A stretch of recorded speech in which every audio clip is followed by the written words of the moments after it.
abantu banyiivu batabukidde ex wa Shiba.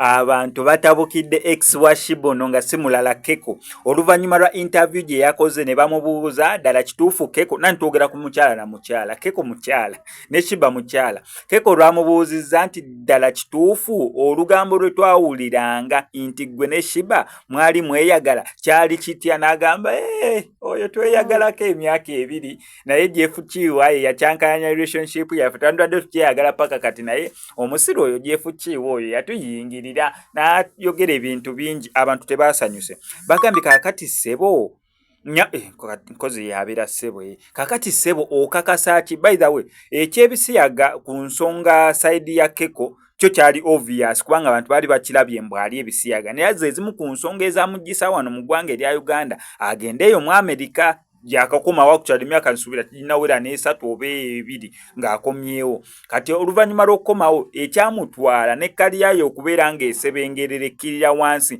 kubanga agenda ogenda mu Amerika nga kaliyayo eri ku peak nga Keko akubira ddala mukyala gwe tulina wano mu rap industry, naye mwana watto yagenza otuuka okukomawo ng'ebintu si birungi. So already ng'ali ebisiyaga neera mbu yagendera ku nsonga ya bisiyaga okusobola okufuna asayiramu eyo mu Amerika nga bagamba munange mu Uganda ebisiyaga tubirya naye ate munange gavumenti tebyagala biki bayinza okuntuusako bula nga bamuwa asayiramu.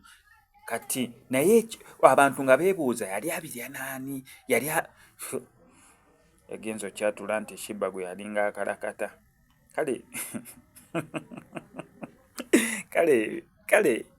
Kale bizibu kutegeera naye nga byebiriwo. However abantu abamu bavudde ne bagamba Shiba mukyala mulungi alina n'ekisa kubanga singa badde muntu mulala yandibadde oyo Keko amusibisa. Okitegeera bulungi nnyo, at least n'amusibisa olw'okwogera ebijweteke.